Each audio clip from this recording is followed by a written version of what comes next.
Hi, everyone. Good afternoon. Thank you all for being here. How has your convention been so far? Are you enjoying yourself? Wonderful, wonderful. So AI has been just so transformative and disruptive across myriad industries: education, healthcare, journalism, my craft, entrepreneurship, tech. And I'm really excited to speak with you both about how AI integration is really disrupting Hollywood and transforming Hollywood. And Jonathan, I believe I'm going to be ceding the floor to you briefly for a short presentation on what Arcana Labs is doing in the space. Yeah, sure. Thank you, by the way, and thank you for having me. I think in order to talk about where we're headed, we have to see where we started. And so, just a little bit about me. These are some of the films that I've done, and these were all made traditionally. So pretty much a few years ago, when it came to generative AI, we made something like this on Arcana, and we were like, wow, that's really cool. And then a few months later, it turned into something like that. And then after that, we realized we can't just have AI do everything for us. We're part of Hollywood, we're storytellers. We need to create artist-driven AI. So we had a storyboard artist paint this picture. This was a few years ago. And we wanted to see if we can bring it to life. And we did. For production design, this is actually pretty groundbreaking. And then after that, we wanted to change the colors and make it look more real, which we were able to. And then we said, wow, well, how do we get this into a film? Can we expand on it, on the negative space, and turn it into 16:9? We were able to do it. And then from there, we wanted to throw it into our motion tab and said, can we actually turn this into a shot, a tracking shot, or any sort of shot? And we did. So it's pretty incredible. Then after that, we decided to work with storyboard artists and take storyboard concepts and be able to put them into the platform and bring them to life and then turn that into motion. And I can tell you that cost-wise, just a shot like that in the movies costs anywhere between $10,000 to $15,000 to $20,000 with the fire and everything in the back and the height. Then you wonder what happens with filmmakers today, where the barrier of entry to Hollywood is difficult and it's expensive, and someone wants to do a makeup test. This is a real photo with a real makeup test and prosthetic test. A guy was trying to put a movie together, but he only had budget for one prosthetic. Prosthetics are very expensive. So we put this into Arcana, trained on this face, and then we were able to make the zombie monkey. And then we wanted to get the push-in shot that the zombie monkey did, and then there we go. That's very expensive budget-wise, but not with AI. So we're actually democratizing this whole process while saving Hollywood. And then basically, this led up to now, which until recently, we just released our first fully Gen AI movie called Echo Hunter that was created by Kevin the Kid using all of our tools. And it's actually, we got a SAG contract, and we had award-winning actors, including Taylor in the movie there. And we made the movie in 3 weeks, and it was just released online. And this is, I just want to show you, oh, thanks. Thank you. Yeah, it wasn't easy to get a SAG contract. But I want to show you guys just a little bit of behind the scenes from it and a bit of a trailer. Understand that everything here is 100% generative AI, but we used real actors. The normal budget of something like this, even though it was just 30 minutes, would be millions of dollars. And we did it for the price of catering. There's Echo Hunter. And Echo Hunter is a fully gen AI film built with the cutting-edge tools of Arcana Labs. I'm Kevin the Kid, director of Echo Hunter and co-founder of Phantom X. We teamed up with Arcana Labs to fuse next-gen tech with an amazing cast of SAG actors, pushing the future of filmmaking into now. It's been too long. Tell me, does a corpse ever consider purpose of its actions.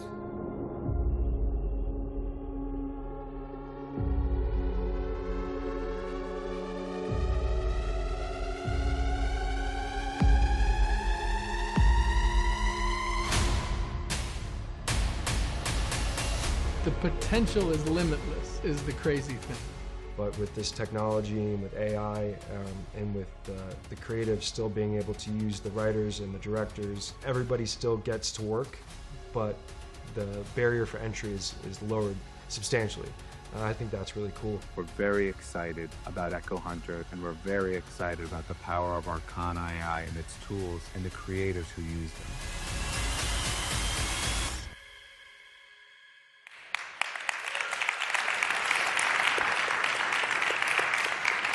So pretty much, there's been this whole issue with AI where Hollywood is saying, you're trying to destroy us. The truth is, as someone who's been in the business for a long time, and I've done about 60 movies, I could tell you right now that Hollywood is bleeding. We are in trouble already. Just want to give you just a couple stats, and we'll go right back to it. Only 1% to 2% of spec strips are produced. 6 to 7% of the Directors Guild are actually employed. The other 94% are out of work today. An average to make your movie takes about 7 years. I have a movie coming out in August called Red Sonja. It took me 15 years to make.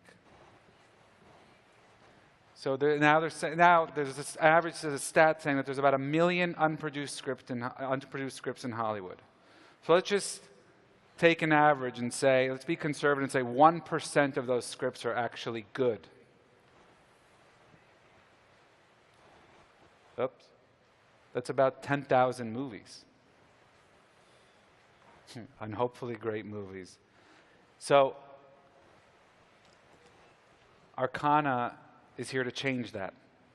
And we're here to supply tools and make the barrier of entry to Hollywood and to create content accessible across all these verticals. Thank you. This is super interesting, and I'm glad that we're just going to jump right into it. So first, tell me, what is the set like for an all AI generated movie? What is that workflow like? Oh, it's funny, yes. When I was telling Taylor to come do Echo Hunter, and Taylor and I have done a lot of movies together, he said, I was talking to his manager, and he's like, okay, so the movie looks cool, the script looks cool, so what's the schedule? How many weeks do you need him for? And I said, I need him for 4 hours. And he's like, what do you mean? I'm like, I need him to come to this studio, and we need him for 4 hours. And basically, he came to the studio. Actually, you saw some clips in the behind the scenes. He sat in a chair. He was getting motion captured in a kind of very simplistic way. The director, Kevin, was directing him. And that was it. Done. For each actor, 4 hours. And then once they're captured, the movie is made on the computer and the tools. It took about 1 hour and 15 minutes. Wow. Of that 4 hours, yeah. And Taylor, what is that like for you to utilize these AI workflows? It was way simpler than I thought it was going to be. I mean, essentially it's voiceover and motion capture, but it was, I don't know, it was almost too easy. Like I feel like this is where the future of filmmaking is heading, especially for independent filmmakers. It's just incredibly simple. And you know, if we needed to use those 4 hours or even longer, it still would have been substantially less expensive to keep us there. Wow. So tell me very broadly how you feel AI is disrupting the creative process. You talked a little bit about it. I think it's actually enhancing the creative process, as long as you're doing artist-driven AI. Everything at Arcana, we're all about the storyteller first. Because if you have a good script, you'll have a good movie. If you have a bad script, you'll have a bad movie. You have a bad image, you're going to make a bad video. It's funny, ask ChatGPT to make you laugh or to make you cry. It's not going to work. You need a human. So with us, it's basically been lowering the budget of things so that we can actually sell properly. I just came back from the Cannes Film Festival where I was selling all my new stuff. There are multiple independent big distributors in the world that are going bankrupt. People aren't consuming content the way that they used to. And I think this convergence of like Hollywood, the creator economy, and AI, there's like this perfect storm happening where I think Hollywood's starting to understand that it's our job to entertain audiences the way they want to be entertained, not the way that we used to say, you know, you want to be entertained, buy a ticket at this time and be somewhere. You want to watch a television series, you better make sure your ass is in the seat. It's Sunday at 8 o'clock. It's not like that anymore, and it hasn't been like that for a long time. And I think it took Hollywood a little bit to catch up. What would you say is the biggest misconception around AI-assisted movie making? I think that people think, or especially in Hollywood, around the time of the strikes, that they said, you know, the computer is going to make everything and do everything, and no humans are going to be needed, and they're taking all of our jobs. It's simply not true. On Echo Hunter, we ran traditional post-sound and post-picture, which means that we had visual effects supervisors, composers making original music, and staff working to mix the movie, color grade the movie. That was all done traditionally. The only difference is that somebody like Kevin had the opportunity to finally make something and execute his vision. Because if someone tried to make Echo Hunter traditionally, it would take years and tens of millions of dollars. Kevin has been directing music videos for his whole career. He never had made that jump to films, and it was it was Arcana that gave him the opportunity to be able to make Echo Hunter for a price. So I think the common misconception is, you know, we're here to burn down Hollywood. Not true. That you're not going to have a job. It's not true. And that eventually we're going to get to a place where there's non-human made movies, like completely AI. It's just not going to happen. There's always got to be an element. There's a blend. Even Echo Hunter is 100% Gen AI. It's not ready yet. You'll find pieces that don't really make sense because of the tech, but this is the worst it's ever going to be. Like 6 months to a year, we'll be there. But right now, today, we're ready for a blend. You shoot like 30% AI, 70% practical, or 60-40 or something like that. What about you, Taylor? From an actor's perspective, what would you say is the biggest misconception around AI-assisted filmmaking? I'd probably have to say that, you know, it's the name, image, and likeness proportion of it, that it would take advantage of that, and essentially you could just completely sell out yourself to the highest bidder. I don't think that, you know, actors being on set is going to end anytime soon, because you need to fully capture, you know, the emotion and the performance. And like Yoni said, the 70-30% blend is probably where it's going to be best, where the VFX budget is going to be substantially lower because you can do so much more in the model. And yeah, I just think that more actors are going to get opportunities, not less. You look at Sean Baker, who just won, you know, the Oscar for Anora, but you know, his first big film was Tangerine, which was shot in an iPhone. And you know, 30, 40 years ago, when everything was done on film, it was very hard to get started. It was a very expensive process to get into. And then now, fast forward, you know, 30, 40 years, everyone's got a camera on their phone, and so the barrier of entry is lowered a ton. There's actually no excuse anymore. The only thing that stands in someone's way at this point with regards to creativity is passion. You know, I was here, this is my first Web Summit. I was down at the, you know, the ground level, and I met somebody that was at one of those a big company. And he was working there, and he had recognized me from one of my films, and he told me he always wanted to be a filmmaker, but he could never get his hands on a camera. He just never had that opportunity. And it's people like him and other film students or other creators that are like, wow, these are why these tools exist. How do we know that that guy is not the next Darren Aronofsky?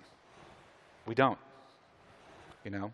So it's been interesting to watch how young filmmakers and all types of people from different verticals use the tools. Let's talk about the ethical implications of AI-assisted movie making. I'm sure you remember that there was a big strike with SAG, in part around AI and the use of AI in movie making. What are you doing to approach this type of movie making in a way that is ethical, and transparent? Sure. Well, we got a SAG contract for Echo Hunter, which was a pretty rigorous process. So How so? we had to show them. So Arcana is all about ethical AI. All of our models are put onto the platform, but they go through opt-out lists. And then when we're creating something like that, when we're helping a filmmaker or anyone create a movie, like for example, Echo Hunter is based on an original script that was written, concept art that was created by the director. It was just put into the platform to be animated and to be brought to life. It was all custom trained models, small proprietary data sets, which I believe, and my co-founder believes, is the future. I think these large models that are scraping the entire internet are not the future. I think small data sets to be focused and consistent with AI and proprietary data. Arcana is built on that.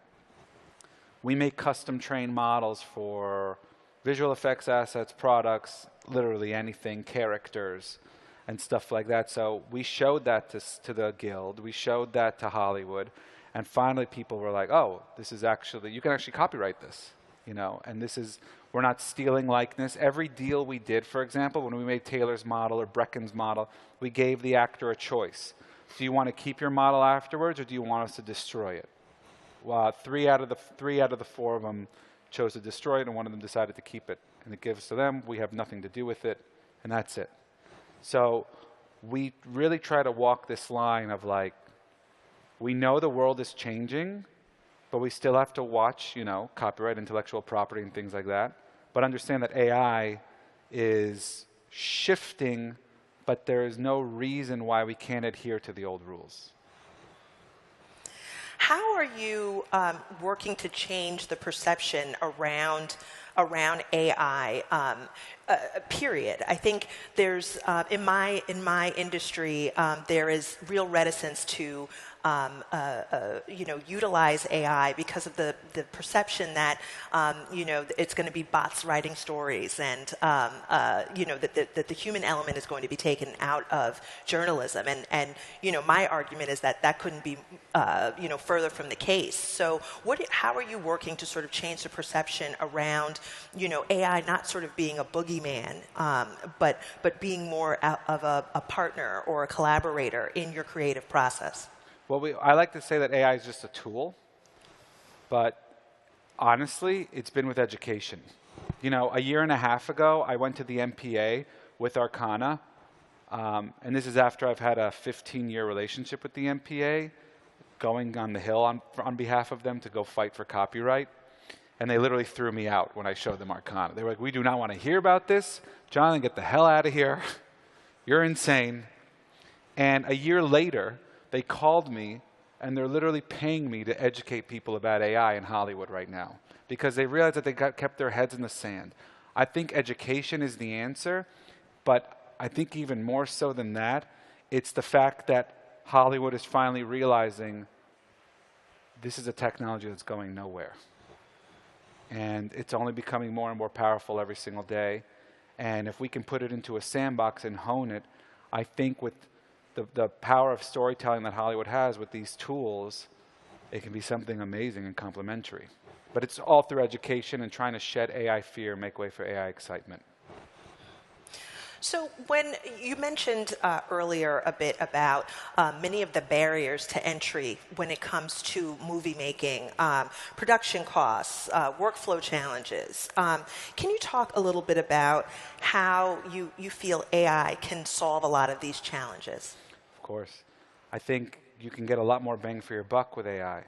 If when you're trying to traditionally make a movie and you have a visual effects budget, I mean, it costs millions of dollars. So you have to find the cast to be able to sell it, get a studio behind you that's going to fund you or distribute it, put a marketing dollar, all of those things. And that could take years, and years and years and years, and a lot of money. And I mean, It's like I said before, an average movie takes about 7 to 10 years to make. But with AI, you're lowering that budget drastically, but you'll still be able to get high production value. And in an era with the creator economy and short form content, because let's face it, the younger generation coming in today, they don't have the attention span to watch a 90-minute movie. I see my nieces and nephews. I mean, let's just be honest. So there's companies like Real Shorts that are creating short form content and things like that. That production value is not so high. I think it's going to have to be brought up, but the budgets aren't going to be able to be brought up. So things like AI tools can help bring the production value up. Taylor, this question is for you. How do you feel actors are finding more opportunity in AI-integrated environments? I mean, this is my first experience using, anything AI-related. I can only speak to my own experience, but I know AI is being used in other films. I know in The Brutalist, it was used to enhance their accents. I know the movie Here, Robert Zemeckis used it to de-age Tom Hanks.